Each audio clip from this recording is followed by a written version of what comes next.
Yo, Shelbo99 here, back with another video. Today's video is regarding foldable smartphones. Now, Samsung did put their foldable smartphone on hiatus for a while, so they were not going to release it until they fixed the bugs that it did have. So now it's being reported that in September they will be re-released. So the big question is, should you buy one? That is up to you. But at the same time, foldable smartphones are this weird kind of concept of it being a smaller smartphone when folded, but more of a tablet. So kind of think of it like that. So smaller when folded, whatever.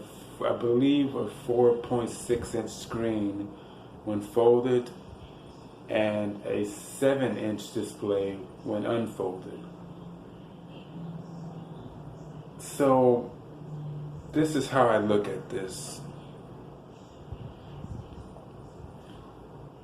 I would rather the folded part than the unfolded part. Now, I would use the unfolded part if I'm consuming media, watching YouTube videos, just watching media, watching movies and things like that. That's a great use case for that. But what I'm looking at is the fact that by the screen being that big, by it being such a high resolution, will take battery. So these things are going to have a very, very high capacity battery in order to last even a day. Because most regular smartphones don't even last a day. Like I said, it all depends on your use case scenario. Everyone's is different. So if you're doing a lot of media, a lot of content creation on your phones, it's going to drain your battery. And if you don't know, if you're outside, it's warm, so it also depends on temperature and how things are going. So if it's warm outside, if it's like 90 degrees outside and your phone the battery is warming up, and you can feel it, especially if you have a glass back, it will drain the battery. So just keep these things in mind. Also, price is a concern when it comes to these smartphones. If you can really call it a smartphone, I'm basically calling them tablets. And I also talked about that video a while back about tablets and where they are, so I'm going to leave that in the card here. Tablets and smartphones are very interchangeable now, but at the same time, smartphones have evolved so much more than tablets have.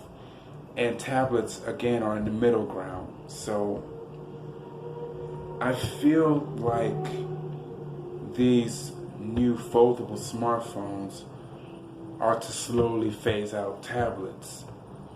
That's just how I see them. Because it's big. I mean, the whole point of a smartphone was to make it pocketable, to make it be able to, so you can take it anywhere.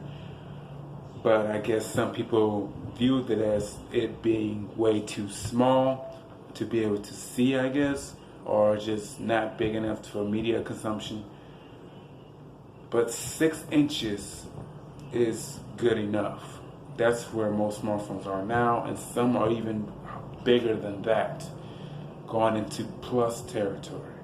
6.7 inches, 6.4 inches, and again at higher resolutions.